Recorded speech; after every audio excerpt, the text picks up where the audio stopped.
Hello and welcome to Enchantment of Eternity's review for Westworld Season 4, Episode 6, Fidelity. This video is part of a series of videos where I review episodes of Westworld, so I have to start with a spoiler warning for Episode 6 of Season 4 of Westworld. If you have not seen up to this point, you will not want to watch this video, otherwise some things will be spoiled for you.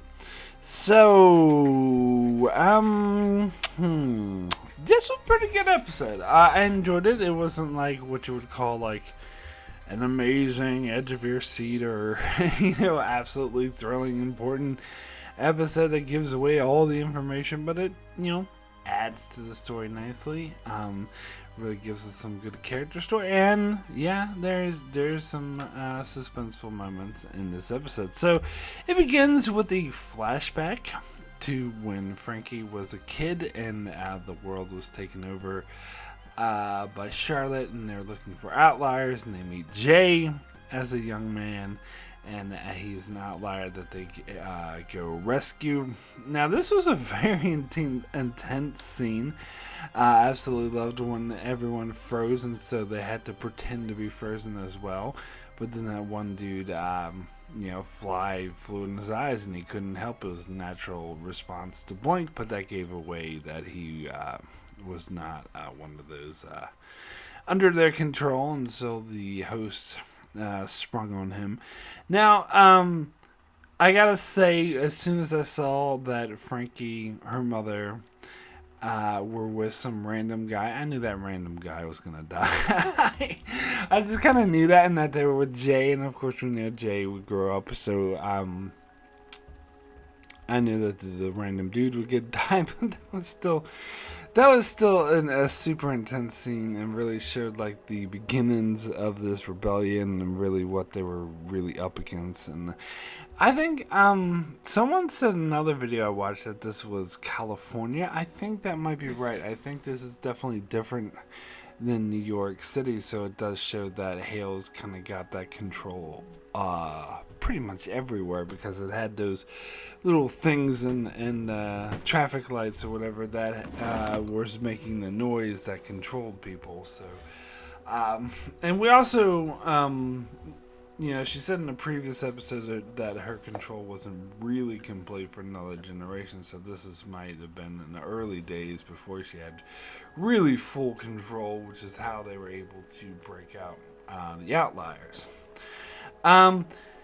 So then we go to present times. Now we follow two storylines. We follow the storyline with Caleb being recreated for Hale's purposes. Now this was interesting. It was creepy as hell to see him like crawl over all these dead body versions of himself, or a different version of himself that's all scratched up. But it shows that his body will deteriorate over just a couple of days, and Hale is desperately trying to figure out what it is, why that the outliers affect the host in that way. And she refers to him as the original outlier. Now, this may be going all the way back to Rehoboam, where, of course, he was an outlier that at first Sirach was controlling and using to kill other outliers, but then he sort of met up with Dolores, who together they destroyed Rehoboam, and so he had that tendency to be an outlier, which might have sort of transformed or inherited, and his daughter might have inherited that sort of tendency to be unpredictable, which is something Bernard says in this episode, that he had been through all these simulations and he can predict everything, and he has like a certain percentage of what's going to happen, but he refers to Frankie as unpredictable, which may have something to do with Caleb, because he was portrayed in season 3 as unpredictable by Rehoboam. And so I think that's why Hale is sort of latched on to Caleb as trying to figure out what the deal with the outliers is. What's the deal? Because he is, as she says, the original outlier. So What I think is interesting to think about is, again, Hale is just another version of Dolores, but Hale went in a different way that the Dolores in season 3 went, where Dolores wanted to help humanity, Hale did not, but they started out as the same person, but their experiences varied, and Dolores actually learned to sort of trust Caleb and sees something in him, and see that the fact that he was an outlier, and identified with the fact that he didn't want to be under control, that humanity shouldn't be controlled the way that her people were, which is ironically exactly what Hill did. So it does make me wonder if Christina is in fact Dolores, or some version of Dolores that will be similar to the season 3 Dolores, that she will also sort of gravitate towards Caleb and kind of understand and empathize with the human being's plight. But more particularly Caleb, and see that the strength in him the way that season 3 Dolores did, and saw that he was the key to freeing humanity. But yeah, I don't know. That's just pie in the sky speculation. We see that Caleb, his life's only lasts a certain amount, and he goes on this excellent adventure, bogus journey, to try to get free and send a message to his daughter. And we find out at the end that this was also always Hale's plan, that because she interrogated him 270 something times and couldn't get any information, and so she thought that giving him a glimmer of hope would lead her to figure out what was going on. But instead she calls the message that he sends pathetic, and it's just him apologizing, and so it doesn't give her any information. But he outright says, well, maybe the reason why the hosts are killing themselves is because they don't like you, because they don't want to live in a world controlled by you. And we get back to the theme of free will, of being controlled, which is something that William told host William in the previous episode, that he was his free will or control is all an illusion, because Hale controlled everything, which again, major theme of the show. There's always some greater power controlling someone, and do they really have free will? And so Caleb suggests that they do it to get free of her. Which I don't think he's necessarily wrong. I don't think he's just being spiteful here or saying something to piss her off. I think he's actually kind of on to something. But of course, she doesn't want to hear that. And so just kills him, but then recreates a different version of him and interrogates him all over again. But we see that the other hosts, erase the arrow on the grate that he used to escape. So it implies that there's she's using a different tactic this time, but we don't know exactly what it is. I don't know. It does make me wonder, what if he just did let him escape and did let him find his daughter, because then that would lead her to tell her who she's trying to find, but I don't know. Anyways, so we also get the storyline with Frankie as an adult, or C if you prefer, and with Bernard and with Bernard at first, and they're trying to recreate Maeve and bring her back online, but she still doesn't trust Bernard entirely, and kind of figures out that he's a host. Somehow I thought they already knew that he and Stubbs were hosts, but I guess I was basing that off of nothing. I guess they never really said that.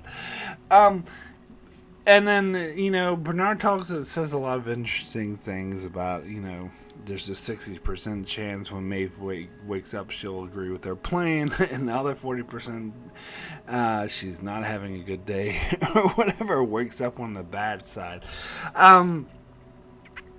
And yeah, it's just interesting the way he's calculated everything. And I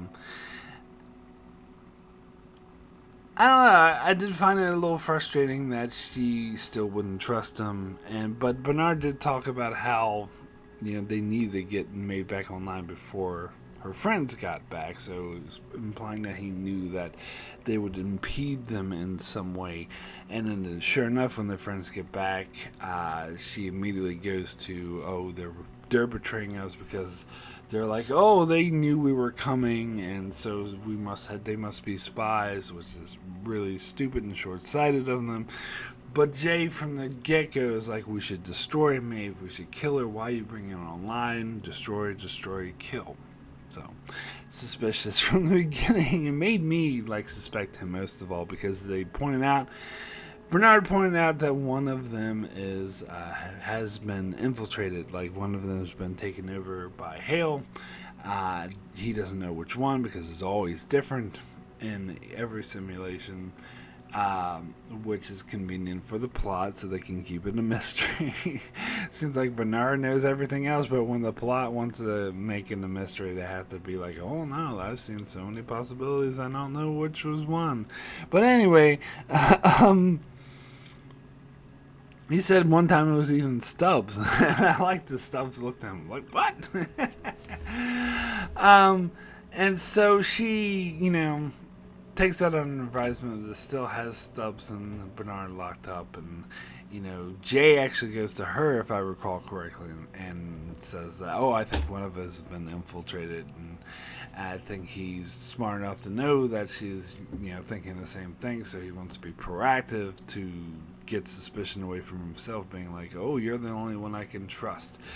And so she locks up her girlfriend under suspicion that maybe because she was following her, she said, well, maybe she's the infiltrator, but she was like, well, if you're not the infiltrator, then this will keep you safe. So either way, we're going to lock you up. Then, she talks to Jason Moore, who's again accused of destroy Maeve, kill her.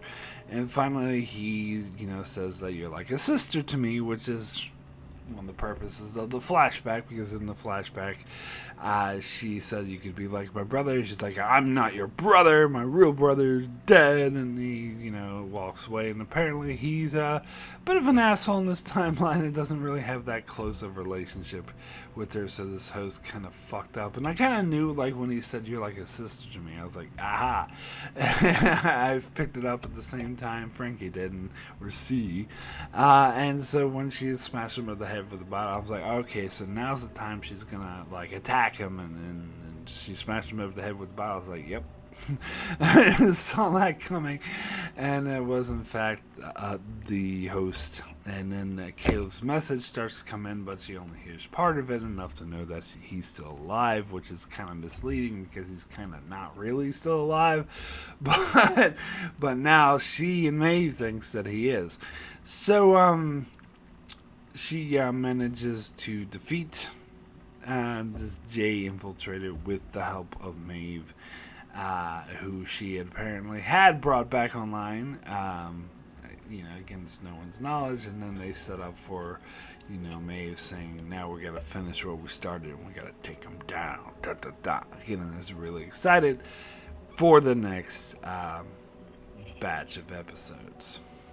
So, I think this episode probably did the least to push the story forward, but it was still interesting. It was interesting seeing the games that Hale plays with Caleb and how she's confused about the whole thing of the outliers and Caleb's.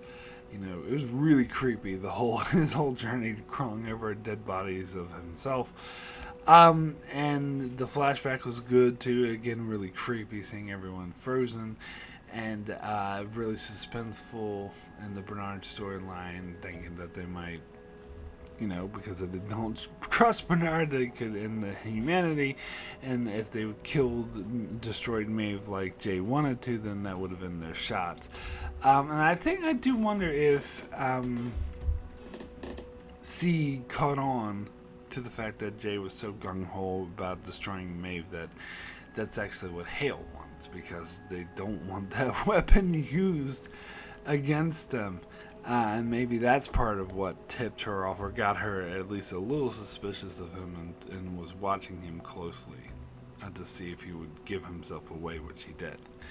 I would like to think that. So that storyline was suspenseful, enjoyable. Seeing, is setting up for some great shit, and it does plug a plot hole, or what I thought was a plot hole, but apparently not, from the previous episode, because I had thought that their escape from New York City was way too easy. I'm like, come on, like the host, like Hale controls the entire city, she controls all the hosts.